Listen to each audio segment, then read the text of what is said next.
दुनिया पर एक बहुत खतरनाक एलियंस ने हमला कर दिया है। ऐसे एलियन जो कि टाइम को कंट्रोल कर सकते हैं और वह जीत रहे हैं। लेकिन हम इंसानों ने एक आर्मर सूट बनाया है जो कि बहुत एडवांस है और इससे हमें एक जीत मिली है। लेकिन इंसानों को नहीं पता कि एलियन टाइम कंट्रोल कर सकते हैं। एलियन का हमला पूरे यूरोप में हो चुका होता है। अब वह आगे बढ़ रहे हैं इंग्लैंड की तरफ और इस जंग में सोल्जर्स की बहुत जरूरत होती है। इसके लिए मेजर विलियम कैज जनरल ब्राइगम से मिलने लंदन आता है। मेजर विलियम कैज एक मीडिया ऑफिसर है जिसका काम सिर्फ टीवी पर जाकर आर्मी की अच्छी पिक्चर दिखाना है। जनरल उससे अपना प्लान बताता है कि हम पूरे यूरोप में हर तरफ से हमला करेंगे। जनरल फैसला करता है कि वह केज को भी जंग में भेजेगा, लेकिन विलियम के पास कोई भी प्रॉपर ट्रेनिंग नहीं। वह जनरल को मना करके बाहर जाने लगता है। जनरल उसे अरेस्ट करवा लेता है। केज उठता है तो देखता है कि वह बेस में है। वहाँ मास्टर सार्जेंट फेरल आता है तो केज उससे कहता है कि यहाँ बहुत बड़ी गलती हुई है। यह एक प्रोसेसिंग बेस है, मुझे यहाँ नहीं होना चाहिए, मुझे कॉल करना होगा ताकि ये गलती सही की जा सके। सार्जेंट उससे बोलता है ठीक है, आप मेरे साथ आ जाएं, लेकिन वह उसे कैंप की तरफ ले जाता है। कैज उससे पूछता है कि यह फोन बूथ तो नहीं? सार्जेंट उससे कहता है कि मुझे तुम्हारे बारे में एक नोट मिला है जिसमें लिखा है कि तुम एक भगोड़े हो और तुम हर कोशिश करोगे यहाँ से निकलने की ताकि तुम जंग में न जाओ। सार्जेंट उसे अंदर ले जाता है और बताता है कि हम कल सुबह ही जंग पर निकलेंगे। फिर उसे वह अपनी जे स्क्वाड से मिलवाता है। सार्जेंट को ताश के पते बेडशीट से मिलते हैं जिन्हें वह स्क्वाड को खाने का कहता है क्योंकि वह एक शाकट सार्जेंट था और जाते हुए कहता है कि तुम लोग इसके साथ जो चाहे वो सलूक कर सकते हो। अगली सुबह सब जंग के लिए तैयार हो रहे होते हैं। हर कोई अपने अपने सूट पहन रहा होता है। ग्रिफ केज को भी सूट पहनाता है लेकिन उसका सेफ्टी लॉक ही नहीं हटता और वहाँ से चला जाता है। रीटा भी सूट पहन के तैयार हो जाती है। सब निकल रहे होते हैं। मास्टर सार्जेंट ग्रिफ को कहता है कि केज का ख्याल रखना, लेकिन लगता नहीं ज्यादा देर ख्याल रखना पड़ेगा। सब जंग की जगह पहुँचते हैं। जहाज में सभी केज का मजाक उड़ा रहे होते हैं और अचानक जहाज का एक हिस्सा फट जाता है और केज की हालत खराब हो रही होती है। सब एक एक करके कूदते हैं। फिर केज भी कूदता है। वह नीचे उतर के बस अपनी जान बचा रहा होता है। उसका सेफ्टी लॉक अभी भी ऑन है और वह सूट से कुछ नहीं कर सका। ग्रिफ कहता है कि यहाँ क्या हो रहा है? इन्हें तो पता भी नहीं था कि हम आने वाले हैं। पूरा स्क्वाड पे एक एलियन पीछे से हमला कर देता है। वह वहाँ सबको ही मार रहा होता है और केज उस पर फायर करने की कोशिश कर रहा होता है, लेकिन सेफ्टी लॉक की वजह से नहीं कर पा रहा था। अचानक लॉक हट जाता है तो एलियन को मारना शुरू कर देता है और उसे मार देता है। वह खुश ही हो रहा होता है कि वहाँ एक बड़ा एलियन आ जाता है जो कि पुराने वाले से बहुत बड़ा था। वह केज को मारने आता है तो केज वहाँ बॉम्ब फाड़ देता है जिससे वह मरता है, लेकिन उसका सारा खून केज पर गिर जाता है और वह मर जाता है। केज हड़बड़ी में उठता है और देखता है कि वह तो बेस में है। वहाँ वही सार्जेंट आता जिसने उसे पहले भी बदतमीजी की थी। केज उसे गौर से देखता है जैसे ऐसा तो पहले भी हो चुका है। फिर वहाँ सार्जेंट फेरल के आता है तो केज उससे बोलता है कि आप सार्जेंट फेरल ही हो ना? जिस पर वह कहता है हाँ कि मैं ही सार्जेंट फेरल हूँ। क्या तुमने कल अफीम या गांजा लिया था या पार्टी मना के आ रहे हो? लेकिन केज को कुछ भी समझ नहीं आ रहा होता है और वह बहुत कंफ्यूज होता है। वह फेरल से पूछता है कि आज दिन कौन सा है? फेरल कहता है कि आपके लिए कयामत का दिन है। फिर वह उसे कैंप की तरफ ले जाता है और रास्ते में वैसे ही बातें कर रहा होता है जैसे कल कर रहा था। फिर सार्जेंट उसे जे स्क्वाड से मिलवाता है। सार्जेंट को फिर से ताश के पत्ते मिल जाते हैं। वह पत्ते उठा के फिर से अपनी लाइन बोलता है और सबको पत्ते खाने का कहता है। ग्रिफ फिर उसे सूट पहनाता है और पूछता है कि तुम्हें सेफ्टी लॉक तो हटाना आता है ना? तो केज कहता है कि शायद, लेकिन कुछ कह नहीं सकता। जहाज में फिर उसका वैसे ही मजाक उड़ाया जाता है। सब वैसे ही कूदने के लिए तैयार हो रहे होते हैं और जहाज का एक हिस्सा फट जाता है। सब कूदना शुरू करते हैं। केज भी कूदता है और वह बिल्कुल वैसे ही गिरता है। वह उठता तो देखता है किमिल पे जहाज गिरने वाला है बिल्कुल कल की तरह। तो वह उसे आवाज देता है लेकिन किमिल जहाज के नीचे आ जाता है। इसके बाद केज भागना शुरू करता है और सार्जेंट रीटा को देखता है। वह एलियन से कल ही तरह लड़ रही होती है और केज उसे मरने से बचा लेता है, लेकिन गोली उसे लग जाती है और उसका सूट फेल हो जाता है। तो रीटा उसकी बैटरी निकाल लेती है और वहाँ से चली जाती है और एक मिमिक आके केज को मार देता है। केज फिर हड़बड़ी में उठता है और वह सार्जेंट फिर से बदतमीजी करता है। केज भाग के जाता है फेरल के पास और कहता है कि मेरा नाम मेजर विलियम कैज है। आपके लेफ्ट पॉकेट में एक नोट में लिखा है कि मैं एक भगोड़ा हूँ। अगर आप मुझे 30 सेकंड दें तो मैं आपको समझा सकता हूँ और यहाँ हर एक सैनिक की जान बचा सकता हूँ। उसे गार्ड जबरदस्ती उठा के कैंप में ले आते हैं। वह जे स्क्वाड के पास जाके कहता है कि मैं सबको जानता हूँ। फिर वह सबका नाम लेता है और बताता है कि बिस्तर के नीचे ताश के पते हैं और फेरल से कहता है कि तुम इन्हें ये खिलाने वाले हो। प्लेन में केज के मुंह टेप लगा हुआ होता है। वह बहुत चिल्लाता है कि यह प्लेन फटने वाला है, लेकिन कोई उसकी बात नहीं सुन रहा होता और फिर प्लेन फट जाता है। फिर केज भी नीचे आता है और वह किमल को बचाने की कोशिश करता है, लेकिन प्लेन के नीचे आ जाता है। फिर अगली बार वह किमल को बचा लेता है। वह भाग के जा रहा होता है सार्जेंट रीटा के पास, लेकिन फिर उसे ट्रक उड़ा देता है। अगली बार वह ट्रक पार कर लेता है और सीधे जाता है रीटा के पास और बोलता है मैं तुम्हें बचा रहा हूँ, यहाँ सब मरने वाले हैं। फिर वह वहाँ बहुत से मिमिक्स को मारता है। यह सब रीटा देखती है तो कहती है कल जब उठोगे तो मुझसे आके से मिलना और फिर जहाज फटा है और केज दोबारा बेस में उठा है। लेकिन इस बार वह जल्दी जल्दी कैंप में जाता है और बहुत अच्छे से बर्ताव करता है। फिर सब पीटी के लिए जाते हैं और दौड़ना शुरू करते हैं। एक जगह केज कहता है कि अब और नहीं होगा, तो फेरल सबको 50 पुशअप की सजा देता है। केज पुशअप करना शुरू करता है और रोल करके ट्रक के नीचे से निकलने की कोशिश करता है, लेकिन मारा जाता है और सब शॉक हो जाते हैं। अगले दिन फिर ट्राई करता है और इस बार सफलता से पार कर लेता है। वह सीधे जाता है वॉर ट्रेनिंग रूम में सार्जेंट रीटा के पास, लेकिन वह उसे नहीं पहचानती और बोलती है कि सोल्जर, तुम्हारी हिम्मत कैसे हुई मेरे पास आने की? तुम्हें किसने इजाजत दी है मुझसे बात करने की? केज कहता है कि तुमने ही मुझे इजाजत दी थी कल लड़ाई में। तुमने कहा था कि मैं तुम्हें उठने के बाद ढूंढूं और बताऊं। रीटा सब समझ जाती है और वह उसे बाहर ले जाती है और कहती है कि तुम किसी से इस बारे में बात नहीं करोगे, वरना तुम्हें पागल घोषित कर दिया जाएगा और फिर मेंटल हॉस्पिटल में फेंक दिए जाओगे। फिर वह पूछती है किस तरह के मिमिक को मारा था? केज बताता है कि मैंने जो मिमिक मारा था वह बहुत बड़ा था, ब्लू कलर का। रीटा कहती है कि उसका सारा खून तुम पर गिरा था? यह सुन कैज हैरान होता है और पूछता है कि यह सब तुम्हें कैसे पता? तो रीटा कहती है ये जो तुम्हारे साथ हो रहा है मेरे साथ होता था, लेकिन अब नहीं। फिर वह उसे सूट के डिपार्टमेंट के कमरे में ले जाती है। वहाँ एक और बंदा भी आता है। रीटा उसे बताती है कि केज के पास भी वो शक्तियाँ हैं जो मेरे पास थी। फिर वो बंदा केज से पूछता है कि यह हमारी पहली मुलाकात ही है ना? रीटा एक डिवाइस दिखा के बोलती कि हमें ये ट्राई करना चाहिए, तो वो मना कर देता है और कहता है कि नहीं, ये डिवाइस काम नहीं करेगी। फिर वो अपना इंट्रोडक्शन करवाता है और कहता है मेरा नाम डॉक्टर कार्टर है और मैं ही तुम्हारी मदद कर सकता हूँ। मैंने ये डिवाइस बनाई है, लेकिन मिमिक की थ्योरी पर कोई यकीन नहीं करता, तो मुझे व्हाइट हॉल से निकाल दिया गया। फिर वह और रीटा केज को मिमिक के बारे में डिटेल में बताते हैं कि यह पूरा एक बहुत बड़ा एलियन है। मिमिक इसके हिस्से हैं और अल्फा जिससे इसे तुमने मारा था ये बहुत कम होते हैं, 60 लाख में एक। अल्फा इसके नर्वस सिस्टम की तरह है और ओमेगा इसके दिमाग की तरह है जो कि सबको चलाता है। और ओमेगा के पास ऐसी शक्ति है कि वह को पीछे ले जा सकता है। जब भी एक अल्फा मारता है एक सिग्नल ओमेगा को मिलता है और वह दिन दोबारा से शुरू कर देता है, लेकिन इस बार उसे सब याद होता है कि क्या होने वाला है। जैसे तुम्हें याद है, उससे वो हर चाल पता चल जाती है जो हम चलने वाले हैं और ऐसा दुश्मन जो सब जानता हो वह कभी नहीं हारेगा। यह सुन के केज विश्वास नहीं कर पाता और वह पूछता है कि अगर ऐसा है तो हम एक जंग कैसे जीते? रीटा कहती है इसने हमें जीतने दिया, यह चाहता है कि हमें लगे कि हम जीत सकते हैं और पूरी ताकत से हमला करें। इस जंग से एलियन नहीं हमारा अंत होगा। अब इस तबाही को सिर्फ तुम रोक सकते हो। जब तुमने उस अल्फा को मारा तो तुम उसके नर्वस सिस्टम में घुस गए और उसकी शक्ति यूज कर रहे हो। कैज पूछता है कि मुझे क्या करना होगा? कार्टर बताता है कि जब भी कोई ओमेगा की शक्ति का इस्तेमाल करता है तो उससे पता चल जाता है और फिर वह तुम्हें ढूंढेगा, लेकिन इसमें तुम्हें भी ओमेगा की लोकेशन का पता चल जाएगा। बस फिर ओमेगा को हम मार देंगे। कैज कहता है कि मैं ये सब कैसे करूँगा, मुझे तो लड़ने की ट्रेनिंग भी नहीं मिली। ये सुन के रीटा उसकी ट्रेनिंग शुरू करती है। शुरुआत में उसे बहुत परेशानी होती है, उसे ऐसी चोट लग जाती है जिससे उसकी हड्डी टूट जाती है। रीटा उसके पास आती है और कहती है कि सबसे जरूरी रूल ये है कि जंग में तुम्हें घायल नहीं होना, या तो जिंदा रहो या मर जाओ। वो बताती है कि पिछली बार जब मैं लड़ रही थी तब मैं घायल हो गई थी। जब होश आया तो मैं हॉस्पिटल में थी और मुझे किसी दूसरे का खून चाह रहा था और मेरी शक्तियाँ जा चुकी थी। फिर वह गन निकालती है और उसे मार देती है। अगले पल वह फिर रीटा के पास आकर सीधे बोलता है कि मेरे पास तुम्हारी वाली शक्ति है और मेरी ट्रेनिंग करवाओ। वह बहुत बार ट्रेनिंग करता है और रीटा उसे बार बार मारती है, लेकिन आखिरी बार मारने पर केज को एक विजन दिखता है, एक बहुत बड़ा डैम जो कि पहाड़ के बीच में है, जिसके गेट पर जर्मन में कुछ लिखा होता है और अंदर उसे ओमेगा दिखता है। केज हड़बड़ी में उठता है। वह और रीटा सीधे कार्टर के पास जाते हैं। कार्टर को कुछ भी याद नहीं होता तो केज उसे बताता है कि हम दोनों सारी बातें कर चुके हैं, मैंने विजन में ओमेगा को देख लिया है। फिर वह बताता है कि ओमेगा एक डैम में है। फिर रीटा कहती है कल मिलते हैं कैज, हमें बस अब रास्ता निकालना है उस बीच से निकलने का और वहाँ से डैम तक जाने का। केज उसे बीच से निकालने का प्लान देता है, लेकिन बार बार रीटा मारी जाती है क्योंकि मिमिक किसी न किसी तरह मार देते हैं और रीटा को सारी डिटेल्स का पता नहीं है। केज उसे बहुत बार समझाने की कोशिश करता है, लेकिन हर बार नाकाम हो जाता है। एक दिन केज तंग आ जाता है और वह रीटा को कुछ नहीं बताता और सीधे चला जाता है ड्रिंक करने के लिए। वहाँ की लाइट चली जाती है तो वह देखने जाता है कि बाहर क्या हुआ। वह बाहर आता है और देखता है कि मिमिक्स ने लंदन पे भी हमला कर दिया है। अगले दिन केज अकेले ट्रेनिंग कर रहा होता है तो रीटा उसे देख लेती है और फिर दोनों कार्टर के पास जाते हैं। कार्टर कहता है कि अभी अभी जो तुमने डैम का बताया था वह मुझे मिल गया है। केज कहता है हाँ तुम्हें मिल गया दोबारा से, लेकिन क्या फर्क पड़ता है, हम वहाँ कभी भी नहीं जा सकते। हम जितनी भी प्लानिंग करें हम उस बीच से नहीं निकल सकते। रीटा उसे कहती है कि हमें ये करना ही होगा। फिर केज और रीटा बीच पे बहुत से मिमिक को मारते हैं। बीच से निकलने के बाद केज और रीटा एक जगह बैठते हैं और केज कहता है कि हमने यहाँ सब ट्राई कर लिया है, बस वह एक वैन बाकी है, तुम वैन की तरफ जाओ, बाकी मैं मिमिक्स का ध्यान अपनी तरफ करता हूँ। दोनों भागते हैं। रीटा वैन को स्टार्ट कर लेती है और केज वहाँ भाग के आता है और वैन में बैठ जाता है और दोनों वहाँ से निकलते हैं। हैं। रोड पे वैन का फ्यूल खत्म हो जाता है तो वे लोग वैन को वहीं छोड़ के एक फार्म की तरफ निकलते हैं। सूट का भी चार्ज खत्म हो जाता है तो वह उसे भी छोड़ देते हैं। घर के बाहर उन्हें एक हेलीकॉप्टर दिखता है तो रीता कहती है कि हमें इससे चलना चाहिए ताकि हम जल्दी पहुंच जाएं। केज को रीता की चोट दिखती है तो वह कहता है कि पहले इसका इलाज कर लें फिर निकलेंगे। फिर केज उसकी पट्टी करता है और कहता है कि अभी थोड़ी देर में अंधेरा हो जाएगा, हम कल सुबह निकलेंगे। यह सुन रीता गन निकाल के कहती है कि हमें दिन दोबारा से शुरू करना होगा क्योंकि मुझे बहुत ज्यादा चोट लग गई है और मैं तुम्हें स्लो कर रही हूँ। केज कहता ठीक है, हम अभी निकलेंगे, बस तुम कॉफी पी लो। फिर वह उसे कॉफी देता है और फिर पूछता है चीनी लोगी ना? वह चीनी डालता है लेकिन फिर कहता है कि तुम 3 पैकेट लेती हो। यह सुन के रीता शॉक हो जाती है और समझ जाती है कि ये लोग पहली बार यहाँ तक नहीं आए। वह केज से पूछती है हम यहाँ कितनी बार आए हैं, हेलीकॉप्टर की चाबी कहाँ है? रीता उससे चाबी लेती है और बोलती है कि हम लोग यहाँ क्या कर रहे हैं, हम टाइम वेस्ट कर रहे हैं। केज उससे कहता है कि तुम यहाँ से आगे नहीं जा सकती, तुम हर बार यहाँ आके मर जाती हो। जैसे ही हेलीकॉप्टर शुरू होगा मिमिक्स हम पर हमला कर देंगे और मैं चाहे कुछ भी कर लूँ मैं तुम्हें नहीं बचा पाऊंगा। रीता उसकी बात नहीं सुनती और हेलीकॉप्टर स्टार्ट कर देती है। तभी मिमिक्स उस पर हमला कर देते हैं और वह मर जाती है। अगले दिन जब वह रीता के पास जाता है तो फैसला करता है कि वह रीता को शामिल नहीं करेगा और वहाँ से चला जाता है। फिर वह बीच पे आता है और फार्म के लिए निकलता है। वह पूरे फार्म को जला देता है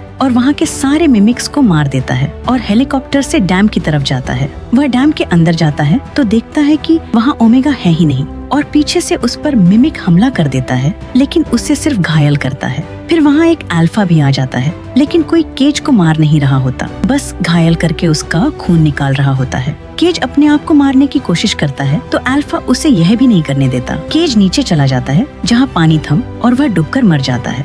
अगले दिन केज कार्टर को बताता है कि ओमेगा वहाँ नहीं है। वह जानता था कि हम वहाँ आएंगे तो उन्होंने हमें फंसाया, वो सपने झूठे थे। रीटा कहती है एक और तरीका है, अगर हम यह डिवाइस यूज करें लेकिन सही डिवाइस जनरल के पास है। केज और रीटा डिसाइड करते हैं कि वो दोनों व्हाइट हॉल जाकर सही डिवाइस ले लेंगे। वो दोनों व्हाइट हॉल में जाते हैं। रास्ते में केज रीटा को समझाता रहता है कि कैसे चलना है। वो दोनों जनरल तक पहुँचते हैं और रीटा उसे गन दिखाकर कहती है बैठ जाइए अपनी कुर्सी से दूर होकर, और वो बैठ जाता है। केज उसे सारी बातें समझाने लगता है और कहता है अभी आपका फोन आएगा तो बोलना है कि बाद में कॉल करूंगा। एक मेजर का प्लेन खराब हो गया है मौसम की वजह से। जनरल को कॉल पर भी यही बात पता चलती है तो थोड़ा हैरान होता है कि केज को कैसे पता। फिर केज उठकर पीछे आ जाता है और कहता है अपनी सेक्रेटरी से कहिए कि सब ठीक है, यह कुछ ऑर्डर लाई है जिस पर आपके साइन चाहिए लेकिन यह फ्यूल डंप की फाइल भूल गई है। सेक्रेटरी आकर फाइल देती है तो जनरल को पता चलता है कि वो फाइल सच में भूल गई थी। जनरल सेक्रेटरी को वापस भेज देता है। उसके जाते ही रीटा गन निकालती है जनरल को मारने के लिए तो केज कहता है प्लीज इन्हें दोबारा नहीं मारना। फिर वो जनरल से कहता है जनरल हम ये बातें पहली बार नहीं कर रहे क्योंकि आप बहुत जिद्दी हैं। आपको विश्वास नहीं होगा कि डॉक्टर कार्टर बिल्कुल सही थे, हमें बस वो डिवाइस चाहिए जो आपके लॉकर में है। लेकिन मैं ये बात जितनी बार भी समझाऊं आप ये मानने को तैयार ही नहीं होते। जनरल उठता है और कहता है चलो ठीक है मैं तुम्हारी बात मान लेता हूँ। फिर वो लॉकर से डिवाइस निकाल कर केज को दे देता है। रीटा केज से पूछती है अब हम क्या करें तो वो कहता है पता नहीं, हम आज से पहले यहाँ तक कभी नहीं आए। वो दोनों बाहर आते हैं तो सोल्जर्स उन्हें घेर लेते हैं तो रीटा केज को मार देती है। अगली बार दोनों पार्किंग से भागते हैं और केज उस डिवाइस को अपने अंदर लगाता है तो देखता है कि वो ओमेगा के करीब जा रहा है। वो देखता है कि omega the Louvre museum France में है और फिर वो ओमेगा को देखता है। फिर वो डिवाइस निकालता है। वो दोनों वहाँ से भाग ही रहे होते हैं कि उनका एक्सीडेंट हो जाता है और दोनों बेहोश हो जाते हैं। हॉस्पिटल में केज की आंख खुलती है तो वह देखता है कि उसे खून चढ़ाया गया है। वह नर्स से पूछता है कि आपने मुझे खून चढ़ाया है तो वह कहती है